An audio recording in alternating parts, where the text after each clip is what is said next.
Hello everyone. आज हम लोग डिस्क्रीट मैथमेटिक्स में यूनिट नंबर 7 स्टार्ट कर रहे हैं और यूनिट 7 में हम लोग को पढ़ना है काउंटिंग के बारे में। सिलेबस में जो आपका दिया गया है इसमें सबसे पहले हम लोग काउंटिंग का इंट्रोडक्शन देखेंगे, क्या होता है काउंटिंग, इसको समझने का प्रयास करेंगे।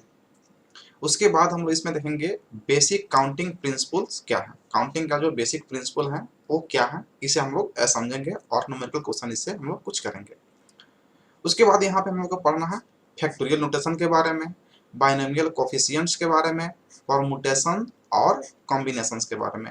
इन सभी से हम लोग न्यूमेरिकल क्वेश्चन लेकर के और समझने का प्रयास करेंगे। और सबसे इम्पोर्टेंट यहाँ पे आपका है पिग एंड होल प्रिंसिपल, काफी इंपॉर्टेंट है, यहाँ से क्वेश्चन आपको एग्जाम में देखने को मिल सकता है, पिग एंड होल प्रिंसिपल। और लास्ट में हम लोग देखेंगे generation of permutation and combinations के बारे में।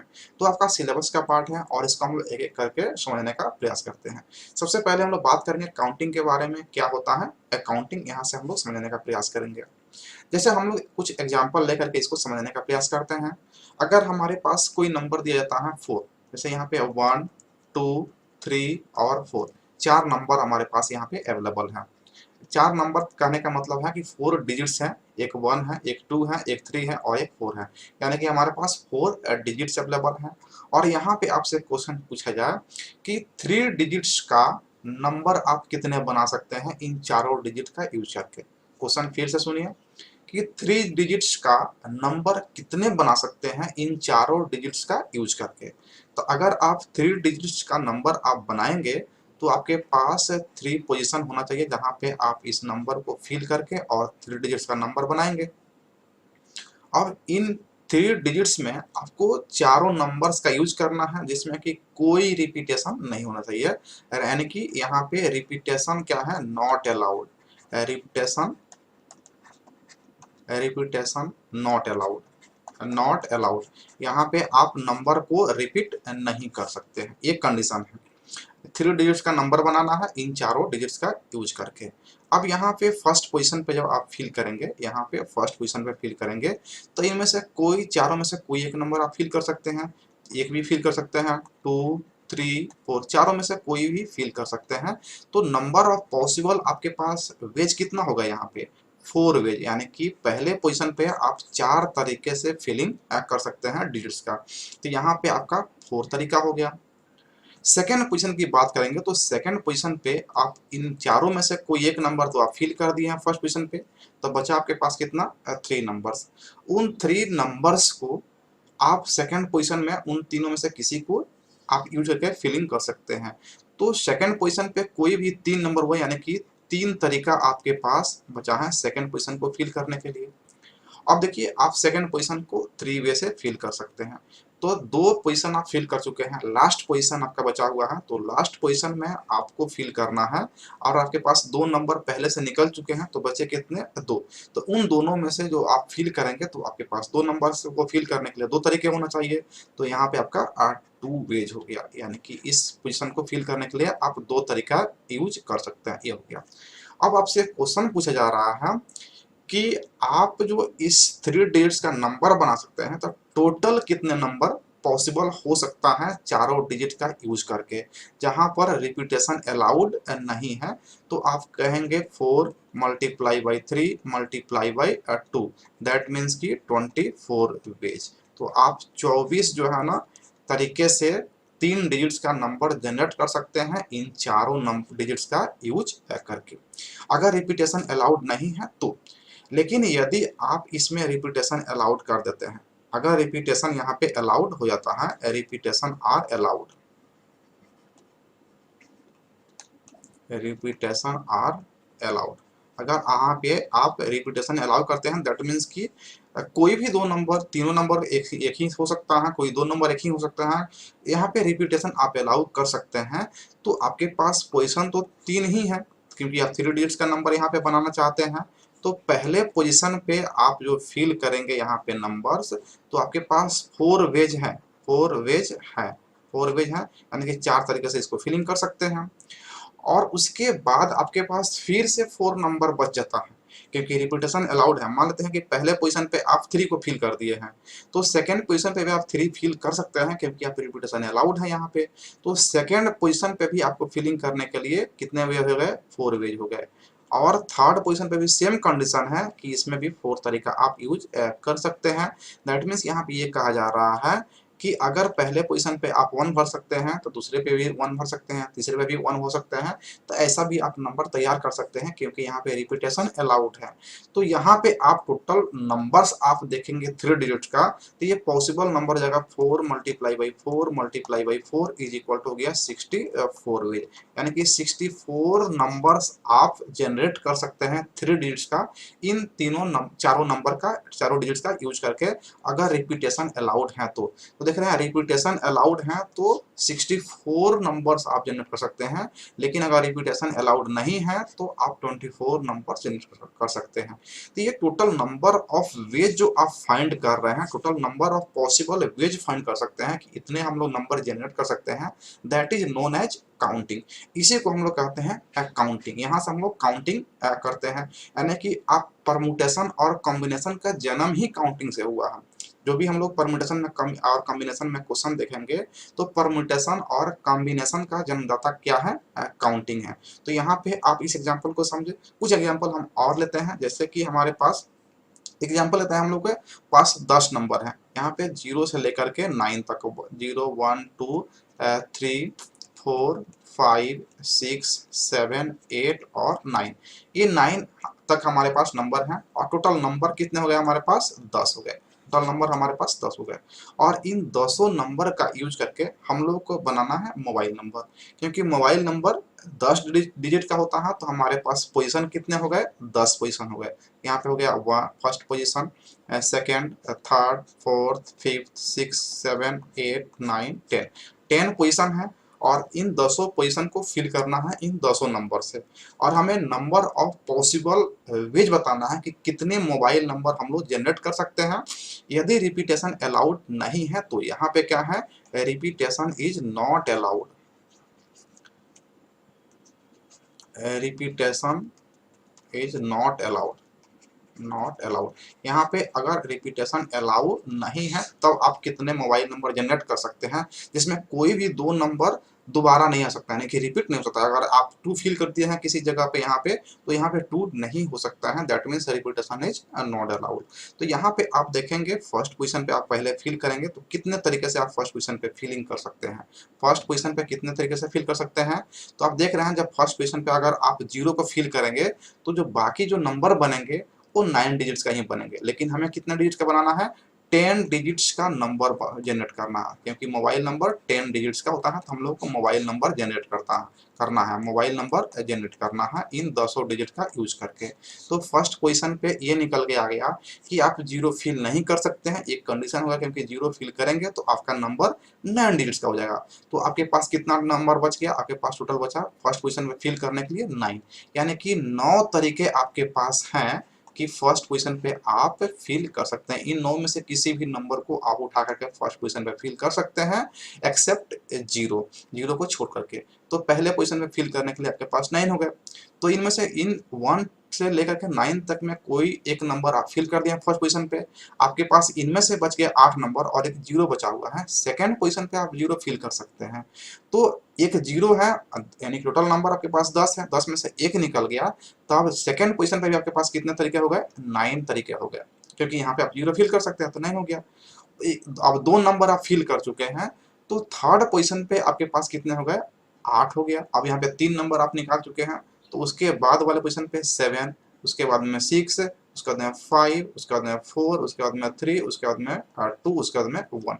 या इन सभी नंबर्स को आप मल्टीप्लाई करेंगे, दैट मीन्स कि फर्स्ट पोजीशन पे कितने वेज हो गए, 9 वेज। तो 9 multiply by 9 multiply by 8 multiply by 7 multiply by 6 multiply by 5 multiply by 4 multiply by 3 multiply by 2 multiply by 1। इतने तरीके हो सकते हैं कि आप 10 नंबर का यूज करके 10 डिजिट का मोबाइल नंबर जनरेट कर सकते हैं, जिसमें कि एक भी कोई डिजिट रिपीट नहीं होगा। तो इतने पॉसिबल वेज होगा, इतने पॉसिबल आप वेज हैं जिससे मोबाइल नंबर आप जनरेट कर सकते हैं। लेकिन अगर आपको क्वेश्चन में दिया जाए कि आप जो है ना आप रिपीटेशन अलाउ कर सकते हैं, यानी कि ये रिपीटेशन जो है ना अलाउड कर दिया जाए, रिपीटेशन अलाउड कर दी जाए, तो आप कितने जनरेट कर सकते हैं। रिपीटेशन अलाउड हो गया, अलाउड हो गया, ठीक है। तो आप कितने नंबर जनरेट कर सकते हैं, तो आपके पास पोजीशन कितने हैं, 10 हैं, 1 2 3 4 5 6 7 8 9 10, तो 10 पोजीशन है। इसमें भी क्या है कि फर्स्ट पोजीशन पे आप जीरो को फिल नहीं कर सकते हैं, जैसे ही आप जीरो फिल करेंगे तो आपका डिजिट्स 9 बन जाएगा, लेकिन हमें जनरेट करना है 10 डिजिट का, तो जीरो यहाँ पे अलाउड नहीं है। तो फर्स्ट पोजीशन पे आपका कितने तरीके हो सकते हैं, 9 तरीके हो सकते हैं, ठीक है। फर्स्ट पोजीशन पे 9 तरीके हो सकते हैं। सेकंड पोजीशन पे आप जीरो भी ले सकते हैं, और टोटल नंबर कितने हैं, 10 हैं, और रिपीटेशन अलाउड है, यानी कि 9 पहले पोजीशन पे अगर भर भी देते हैं तो सेकंड पोजीशन में 9 भर सकते हैं। अगर फर्स्ट पोजीशन पे आप 1 भरते हैं तो भी आप जो है ना सेकंड पोजीशन पे 1 भर सकते हैं, यानी कि ये हम बता रहे हैं कि कितने वेज आप भर सकते हैं, तो 9 तरीके से इसमें भर सकते हैं। अब उसके बाद एक निकल गया, कोई एक नंबर 1 से लेकर 9 तक में कोई एक नंबर आप पहले पोजीशन में भर दिए हैं, तो जीरो को मिला के बाकी फिर से 9 आपके पास नंबर बचा हुआ है, तो यहाँ पे आपके क्या हो सकता है, आपके पास 10 नंबर हो सकता है। 10 नंबर क्यों हो सकता है, क्योंकि ये रिपीटेशन अलाउड है। अगर पहले पोजीशन पे 1 भरे हैं तो सेकंड पोजीशन में भी 1 भर सकते हैं। इस पोजीशन पे भी आप 10 नंबर भर सकते हैं, यहाँ भी 10 तरीके से, क्योंकि आप रिपीटेशन यहाँ पे अलाउ कर दिए हैं, तो सब पर हम लोग 10 तरीके से यहाँ पे फिलिंग कर सकते हैं। अब यहाँ पे देख पा रहे हैं कि टोटल अगर वेज कहा जाए तो टोटल तरीके यहाँ पे हो गए 9 multiply by 10 to the power 9, यानी कि इतने तरीके हो सकते हैं कि आप जो है मोबाइल नंबर 10 डिजिट का यूज करके 10 डिजिट का नंबर जनरेट कर सकते हैं, पूरे पॉसिबल वेज हो गए। तो ये भी कॉन्सेप्ट कहाँ से आपका आया है, काउंटिंग है, that concept is known as counting. ठीक उसी प्रकार से आपका जो है ना पेन नंबर जनरेट किया जाता है। अगर पेन कार्ड का नंबर आप देखेंगे तो यहाँ पे 10 डिजिट का नंबर यहाँ पे दिया जाता है, जिसमें अल्फाबेट्स और डिजिट्स दोनों मिला कर दिया जाता है, जिसमें फर्स्ट 5 डिजिट अल्फाबेट होता है, जैसे कि यहाँ पे आपका, यहाँ पे हम जैसे CMKPR, यहाँ पे 5 डिजिट्स का 5 अल्फाबेट्स हो गए। उसका तो यहाँ पे 5 2 3 6 यहाँ पे एक 4 नंबर हो गए, और लास्ट में मानते हैं यहाँ पे N है। तो इस तरह का आपका पेन कार्ड का नंबर होता है, जिसमें पहले 5 डिजिट्स अल्फाबेट होंगे, पहले 5 डिजिट्स जो हैं, पहले 5 जो लेटर्स होते हैं वो अल्फा बेट्स होते हैं, अल्फा बेट्स होते हैं। उसके बाद में आपका जो बीच का जो है ना 4 डिजिट्स हैं, ये नंबर्स होते हैं, ये नंबर्स होते हैं, और नंबर्स इन 10 में से कुछ भी हो सकता है। और फिर लास्ट में एक क्या होता है, अल्फा बेट्स हो जाता है। तो इस तरह से आप जनरेट का एक तरीका निकालेंगे, तो टोटल अल्फाबेट्स कितने होते हैं, यहाँ पे आपको 10 पोजीशन हो जाता है, 10 पोजीशन 3 4 5 6 7 8 9 10, 10 तरीके हैं। और यहाँ पे अगर आप रिपीटेशन अलाउ करते हैं तो पहले पोजीशन पे आप जो है ना 26 में से कोई भी 26 में से एक लेटर हो सकता है, 26 तरीके। सेकंड में भी 26 तरीके, यहाँ पे रिपीटेशन अलाउड कर देता है तो सब में 26 तरीके हो सकते हैं। उसके बाद में 4 डिजिट आपको भरना है, तो यहाँ पे आप कौन कौन तरीके ले सकते हैं, तो आपके पास टोटल 10 गो नंबर होता है, तो 10 नंबर में से आप कोई भी 10 में से 10 तरीके से आप इसको फिलिंग कर सकते हैं। और लास्ट में फिर यहाँ पे एक अल्फाबेट्स होगा, तो 26 में से कोई भी एक अल्फाबेट यहाँ पे आप फिल कर सकते हैं। और इन सभी को जब आप मल्टीप्लाई करेंगे तो फाइनल जो है ना पॉसिबल वेज निकल जाएगा, और यहाँ पे रिपीटेशन अलाउड है। तो इतने तरीके से जो है ना आप नंबर्स को जनरेट कर सकते हैं। ये सभी कॉन्सेप्ट कहाँ किसका है, तो ये सभी कॉन्सेप्ट आपके काउंटिंग का। तो हम समझते हैं कि काउंटिंग समझ गए हैं आप क्या होता है, और इसके कुछ डिफिनेशन के बारे में बात करते हैं, क्या होता है counting. To understand the number of possible a, यानी कि किसी भी नंबर ऑफ पॉसिबल वेज को, कोई भी काम कितने तरीके से आप कर सकते हैं, कितने पॉसिबल आउटकम्स हो सकते हैं, उन सीरीज को इवेंट्स कहते हैं, ठीक है ना। और जितने भी घटनाएं उससे घटित हो सकती हैं, इन सभी को हम लोग क्या कहते हैं, काउंटिंग कहते हैं। तो ये कहा जा रहा है to understand the number of all possible outcomes for a series of events is called counting, यानी कि कोई भी पॉसिबल आउटकम सीरीज में हो रहा है किसी नंबर का, तो पॉसिबल आउटकम जो घटनाएं हो रही है सीरीज में, उसको समझने के लिए हम लोग जो यूज करते हैं कॉन्सेप्ट, उस कॉन्सेप्ट का नाम क्या है, काउंटिंग है। जैसे अभी हम लोग देखें the different way in which 10 letter of pen numbers can be generated in which a way that the first 5 letters are capital letter, जिसमें कि फर्स्ट 5 जो है ना कैपिटल अल्फाबेट्स होते हैं, and the next 4 are digits होते हैं, and the last is again capital letters होते हैं। तो इस को हम लोग जो एक सीरीज में घटनाएं हो रही है, यानी कि कितने पॉसिबल तरीके हो सकते हैं, ऑल आउटकम्स हो सकते हैं, उन सभी को समझने के लिए जो हम लोग कॉन्सेप्ट यूज करते हैं that is known as counting. This can be calculated by using the mathematical theory of counting. इसको हम लोग कैलकुलेट करते हैं और उसको बोलते हैं मैथमेटिकल थ्योरी ऑफ काउंटिंग। जैसे फंडामेंटल काउंटिंग का रूल हो गया, या फिर परमुटेशन रूल हो गया, या फिर कॉम्बिनेशन रूल हो गया, ये सभी यूज करता है किसको, काउंटिंग को। यानी कि परमुटेशन हो गया या कॉम्बिनेशन हो गया, ये सभी आपके काउंटिंग के रूल्स को यूज करके और किसी भी क्वेश्चन को सोल्व करता है या number of possible outcomes find करता है। यहाँ पे आप जैसे देखेंगे कि जो काउंटिंग हम लोग पढ़ते हैं, इसको सिंप्लीफाई करके यानी कि सिंपल प्रॉब्लम बनाने के लिए हम लोग को दो तरीके यूज करते हैं। यानी कि कोई भी डिफिकल्ट आपके पास प्रॉब्लम है तो उसको आप सिंपल दो पार्ट्स में डिवाइड करके आप उसको समझ सकते हैं और उसको सोल्व कर सकते हैं। उसके लिए दो अलग अलग रूल्स दिए गए हैं, जिसमें पहला आपका है सम रूल और दूसरा है आपका प्रोडक्ट रूल। तो सम रूल और प्रोडक्ट रूल ही आपका बेसिक काउंटिंग प्रिंसिपल कहलाता है। यानी कि जो बेसिक काउंटिंग का प्रिंसिपल है, उसका सिद्धांत है, यही आपका है सम रूल और प्रोडक्ट रूल। क्या कहता है सम रूल और प्रोडक्ट रूल, उसको हम लोग समझते हैं। तो सम रूल ये कहता है कि आप एज्यूम कीजिए कि आपके पास कोई एक इवेंट हो रही है, एक इवेंट हो रही है, एक इवेंट हो रही है, can occur in M ways. यानी कि जो इवेंट है वो एम वे से घटनाएं घट सकती है। यानी कि कोई भी घटनाएं हो रही हैं, उस घटना का नाम क्या है, ई है, और उसके तरीके कितने हैं, एम तरीके हैं, एम तरीके से वो घटनाएं हो सकती हैं। सेकंड एक इवेंट है जिसका नाम एफ है, और ये जो है ना एन तरीके से घटनाएं घट सकती हैं।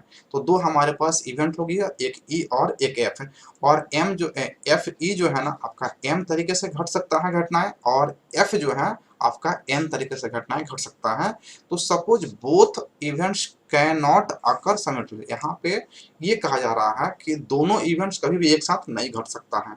यानी कि अगर घटनाएं ई घट रही है तो उस समय एफ नहीं हो सकता है। यानी कि कोई भी घटनाएं हो रही है, यानी कि दैट मीन्स कि अगर हम अभी पढ़ रहे हैं तो आप नहीं पढ़ सकते हैं, या अगर आप पढ़ रहे हैं तो हम नहीं पढ़ सकते हैं। दैट इज ये, यानी कि एक दूसरे से डिपेंडेंट हो गया, डिपेंडेंसी हो गया, एक ही समय में दोनों घटनाएं नहीं हो सकती हैं। इसको हम बोलते हैं नॉट अकर साइमल्टेनियसली।